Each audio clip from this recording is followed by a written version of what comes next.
Il y a mon pote qui m'appelle, son fils vient de perdre 10 000 balles sur du pari sportif. Le gamin, il a 18 ans. Putain, déjà, moi, à 18 ans, j'avais pas 10 000 balles. Mais les perdre sur du pari sportif à cet âge-là. Et le pote me dit que son gamin, il regarde La Menace. Tu vois, c'est l'occasion d'aller découvrir un petit peu ce qu'il fait. Regarder sa dernière vidéo ensemble, React, hein, on va passer un bon moment. Et c'est un peu injuste de React sur La Menace parce que je crois que les histoires ont rien à voir. De mémoire, La Menace, il fait la promotion de casino en ligne, stake, et pas de paris sportifs, donc c'est autre chose. Mais ça ressemble, tu vois, ça reste du divertissement qui target des enfants et qui pousse des enfants à gambler, des enfants ou des jeunes adultes. Et ça va être l'occasion de te dire un peu ce que je pense du gambling. Ça a l'air d'être un business ultra vicieux, ouais, mais faut relativiser. C'est-à-dire, pour l'esclave moyen, les dés sont jetés, la plupart d'entre vous constituent ce qu'on appelle les esclaves, le bétail, ce que tu veux, condamnés à échouer. On a beau vous vendre des formations pour draguer des meufs, pour faire de l'argent, vous n'y arriverez pas. Jamais. Alors qu'avec le casino en ligne, avec le pari sportif, tout ça, sur un coup de chance, tu vois ce que je veux dire ? Même si génétiquement, tu étais programmé à tout échouer, tu peux quand même, statistiquement, avoir un coup de chance. Alors, il y a plus de chances de finir pendu dans ton garage parce que tu as essayé de courir après tes pertes, tu n'as jamais retrouvé l'argent et tu regardes un tuto sur YouTube pour apprendre à faire des nœuds et hop, voilà. Mais c'était ça ou la vie d'esclave. Autant mourir dignement. Bref, on va regarder la vidéo de La Menace. Ce qui est quand même sympa, c'est que s'il tombe sur ma vidéo en se disant « Qu'est-ce que c'est que cette baltringue qui vient me clasher ?» Il va regarder les premières secondes et il va dire « Mais c'est encore plus un connard que moi ?» Oui, tout va bien. Je suis pire que toi. Ok ? Je viens pas dire que j'ai plus de vertu que toi. Non, j'en ai moins. Ça va ? On est bien ? Tranquille. Les amis, j'espère que vous allez bien. On se retrouve. Les amis, c'est comme ça que t'appelles ton audience ? Je récupère ma nouvelle Lamborghini. Payé avec les pertes des clients. Mais c'est le business, hein, et c'est OK. C'est OK. Pour 100 esclaves pendus dans leur garage, leur cave, ils se démerdent, t'en as un qui a peut-être pas gagné une Lamborghini, mais de quoi se payer une jante. C'est pas mal. Tout nouveau modèle de chez Lambo qui vient de sortir. Alors ça dure 40 minutes quand même sa vidéo, hein. Je sais pas du tout si j'ai la patience. Un truc qui m'a fait marrer, c'est quand j'ai tapé La Menace, la première suggestion dans l'onglet de recherche YouTube, c'est La Menace arnaque témoignage. Vous croyez que je vais cliquer là-dessus ? Pas du tout. Il n'y a pas d'arnaque. Tu joues. Bon, tu gagnes, tu perds. Le casino gagne toujours. Mais tu sais, les gens sont cons. Ils confondent casino en ligne et arnaque. Non, ça n'a rien à voir. Alors certes, les influenceurs, les promoteurs et tout ça, ils ont des comptes démo, des trucs pipés et tout. Et c'est normal, c'est comme ça que le business marche. Faut arrêter d'être naïf. Mais bon, le problème, c'est que les bagnoles, j'en ai un peu rien à foutre. Ah ouais, quand même, il s'est acheté un costard violet à la couleur de sa bagnole. Ah, c'est vrai qu'il y a le souci du détail, hein. Cet homme sait s'habiller. Et elle est violette, sa Lambo, bien sûr. Putain, c'est magnifique. Très joli. À la naissance de mon bébé, j'avais fait ce qu'on appelle un gender reveal. C'est ça, là. Tu crèves des ballons, ça pop, c'est rose, c'est bleu, tu sais si t'as un fils ou une fille. Et ben putain, sa Lambo, elle a eu un gender reveal encore plus beau que mon fils. Alors que j'avais mis le paquet, hein, j'avais mis un peu de budget. Là, il vient de me flexer dessus, le mec. Ah, c'est beau, hein, je respecte. Mais je vais pas regarder ça 40 minutes. Attends, on va regarder l'autre avec Anthony Cyrus, c'est peut-être plus court. 28 minutes ? Ouah, quand même relou, hein, j'ai pas le temps. 28 minutes, les mecs. Les miniatures sont magnifiques. À chaque fois, tu dis, je vais regarder un film. C'est le cinéma. Les costumes, la mise en scène. Ah, c'est léché, hein. Et pourquoi il y a toujours Anthony Cyrus ? C'est son duo comique ? Bon, on va voir. Allez, je clique sur la vidéo Anthony Cyrus. Aujourd'hui, on va faire quelque chose d'exceptionnel. Alors premièrement, on va aller skier dans ce grand tube que vous voyez juste derrière moi. Alors, c'est vraiment construit à l'américaine, hein.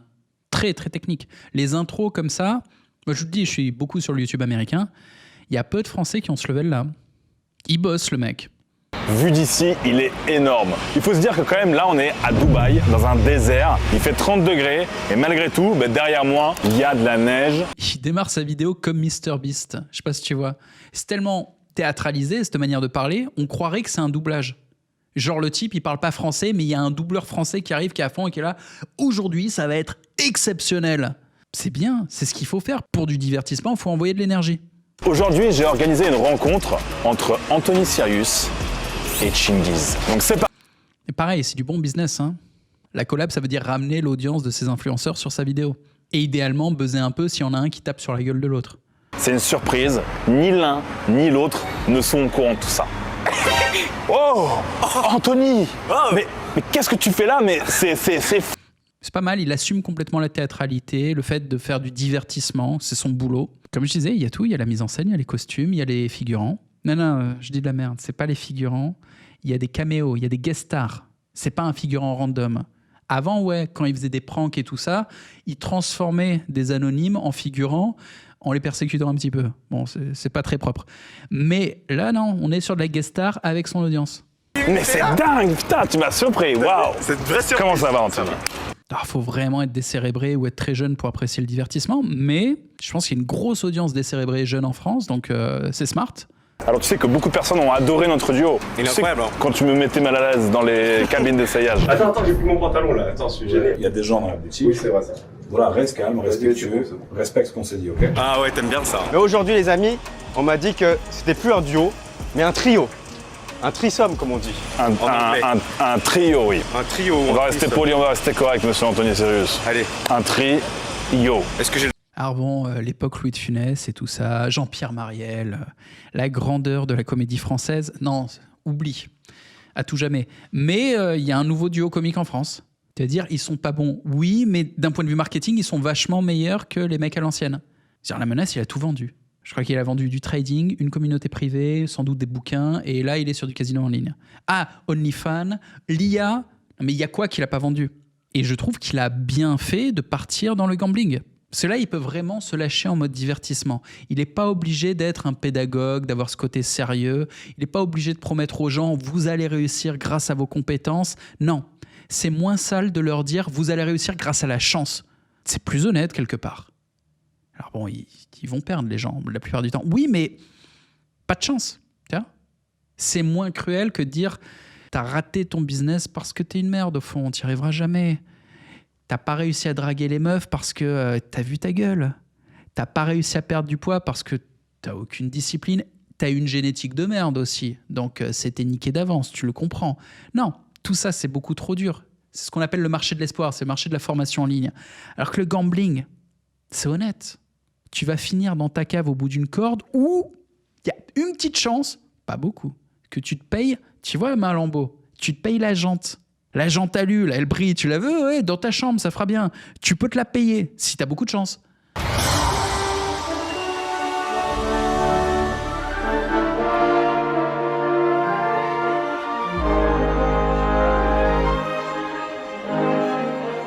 Écoute, c'est bien. On dirait un dessin animé pour les enfants. Le genre de dessin animé que j'interdirais à mon fils de regarder, parce que je veux qu'ils soient intelligents. Mais les personnages sont posés. Il y a le héros... Il y a le couillon, la tête à claque, celui qui va se faire frapper, et il y a le méchant. Voilà.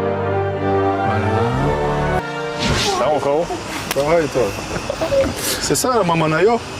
Anthony, Chin, Anthony. Ça va Anthony? La rencontre les gars. La rencontre de deux mondes, le clash de deux mondes. Tu devrais faire Les cheveux. les cheveux. Hein. Moi, j'ai fait il y a pas longtemps. T'aimes bien? Ça va, c'est bien. Tu veux faire? Là, je suis en mode observation, on dirait que j'ai mis 2 scarabées dans un bocal et tu sais, je regarde. Mais t'es costaud, hein? Allez, battez-vous. Allez. Là, Bratan. Il est un peu spécial, mais tu vas t'y faire, ça va. Je sais pas trop quoi dire. J'ai essayé de comprendre quelle langue de l'Est Anthony parle. Il s'appelle Chingiz, le mec. Alors après un peu de recherche, il a l'air d'être russe. Pas sûr, je sais pas. Bon, je crois que je vais aller directement à la fin quand Anthony se fait péter la gueule. Alors, vous allez me dire, ah, t'as déjà vu la fin du film? Non, je l'avais pas vu, mais le scénario était un peu téléphoné quand même. Je voulais faire une vidéo sympa. Viens, les gars. pourquoi tu courbes? Les gars, je voulais faire une vidéo sympa. Tu me fais peur. Arrête.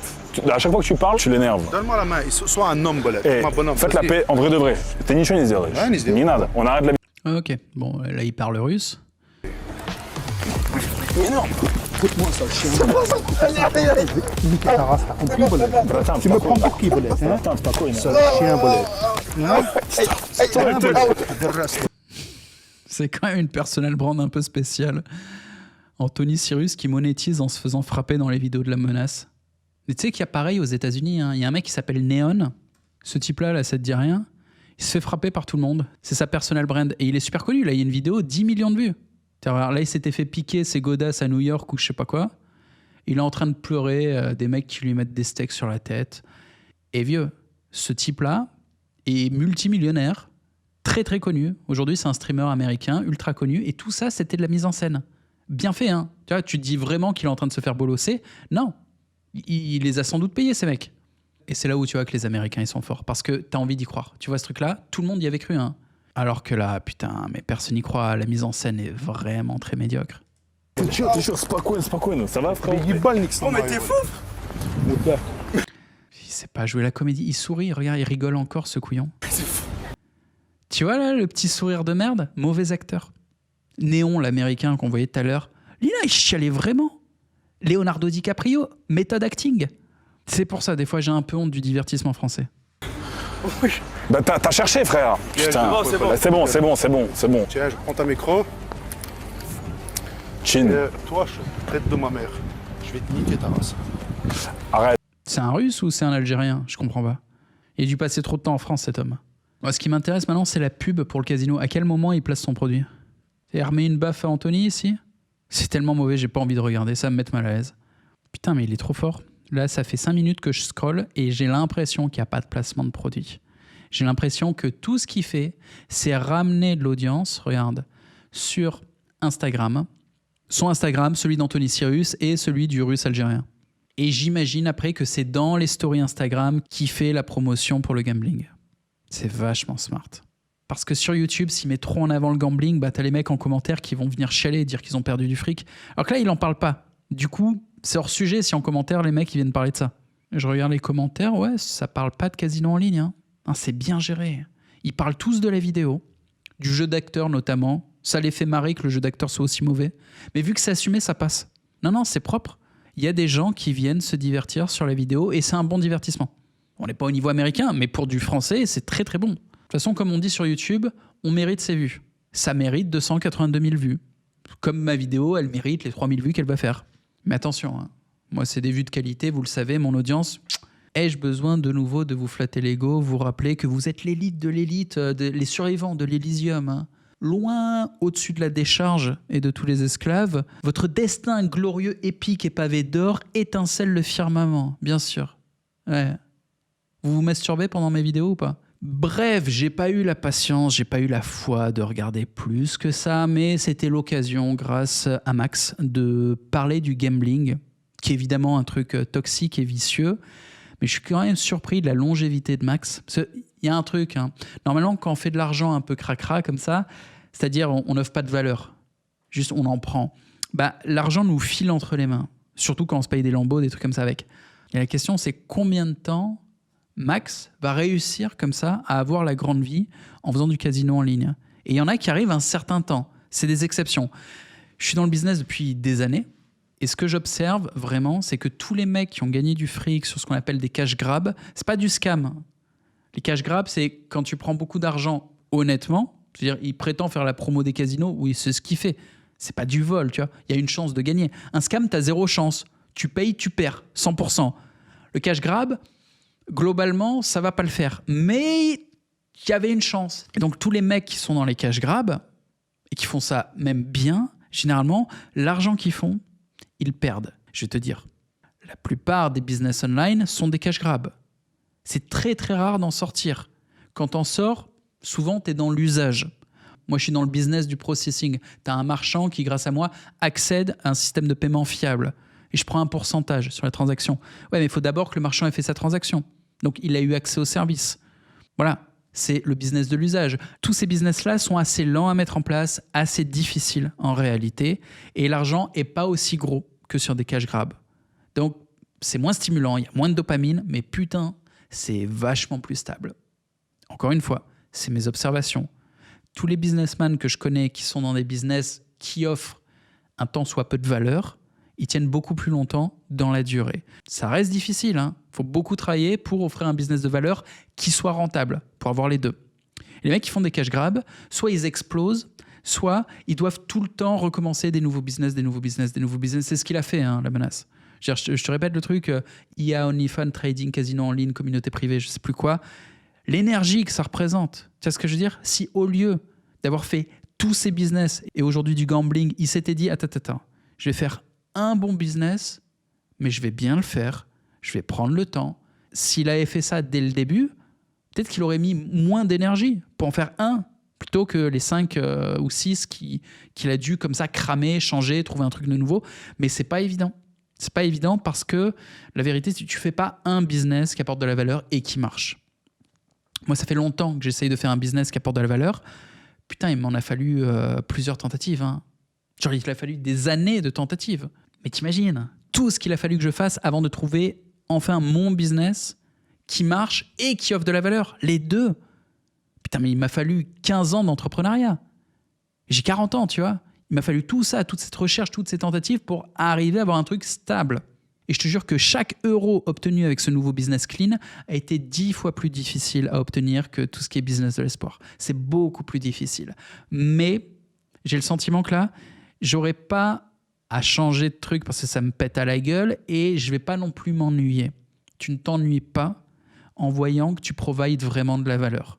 Puis c'était un rêve d'enfant, tu vois. Enfin, d'enfant, peut-être pas d'enfant, mais ça a toujours été un rêve pour moi d'être dans le processing. C'est un truc qui vraiment m'intéressait. J'ai la sensation de ne pas y avoir accès. Donc, je réalise un peu un rêve, tu vois. Il y a un côté passion. Mais voilà, tu vois, l'énergie qu'il faut déployer pour être dans la passion, dans un business clean et qui soit rentable, c'est beaucoup, beaucoup d'énergie. Crois pas que c'est accessible facilement. Donc, si c'est ce que tu tentes de faire un truc qui te plaît, qui apporte de la valeur et qui rapporte, combiner ces 3 éléments, et que ça foire, que c'est difficile, que tu as envie d'abandonner, que tu as l'impression que c'est impossible, c'est normal que tu ressentes le truc comme ça. Hein. C'est normal. Il n'y a pas grand monde qui arrive. Et ceux qui arrivent, généralement, ce qui se voit pas trop, c'est que ça fait 10 ou 15 ans qu'ils ont essayé plein de trucs, mais qu'ils n'arrivaient jamais à combiner ces 3 éléments. Et la menace, je ne le connais pas. Donc, je ne vais pas imaginer me faire des films, vous raconter quel genre de mec c'est, j'en sais rien. Peut-être qu'il a une vraie passion, tu vois, que la toxicité de son industrie séduit son sadisme. Peut-être, je sais pas. Je dirais, il s'appelle quand même la menace, le mec. Il s'appelle pas le bienveillant. Donc il a peut-être la passion pour lui. Mais, je le redis souvent, c'est de l'argent qui part. C'est intéressant à observer. On va voir combien de temps ça dure et combien de temps il mène la belle vie, il est en bonne santé, tout ça. Il y a parfois des exceptions. Ça fait partie du game. Hein. Ça fait un peu partie de la séduction démoniaque aussi. Ça, c'est une petite théorie perso. Il faut toujours qu'on voit 1 ou 2 exemples de mecs qui s'en sortent en faisant des choses assez toxiques, c'est-à-dire en jouissant du profit obtenu par le vice. Donc il y a des mecs qui s'en sortent comme des exemples pour faire croire à tous les petits apprentis démons que c'est possible, que eux aussi, en jouant le game du vice, ils vont vivre longtemps, heureux, en sérénité. C'est une illusion. Pour la menace qui réussit à se payer des lambeaux, t'as combien de gens voilà sur Snapchat ou je sais quoi qui essayent de faire la promo des mêmes conneries et qui se font rectes. C'est-à-dire que déjà, ça marche pas, ils font pas de fric et surtout, ils se prennent des grosses baffes en marchant dans la rue, en recroisant des mecs qu'ils ont influencés et qu'ils ont poussés à la perte. La menace, il fait du ski à Dubaï. Oui, bon, à Dubaï, tu te prends pas de gifles. De toute façon, c'est lui qui les met, les gifles. Et c'est toujours comme ça, hein, les exemples qui sont des anomalies ou qui sont des exceptions. Moi, je suis créateur de contenu. Dans notre industrie, c'est pareil. Il n'y en a pas eu tant que ça, des superstars, genre Squeezie, Thibaut InShape, tout ça.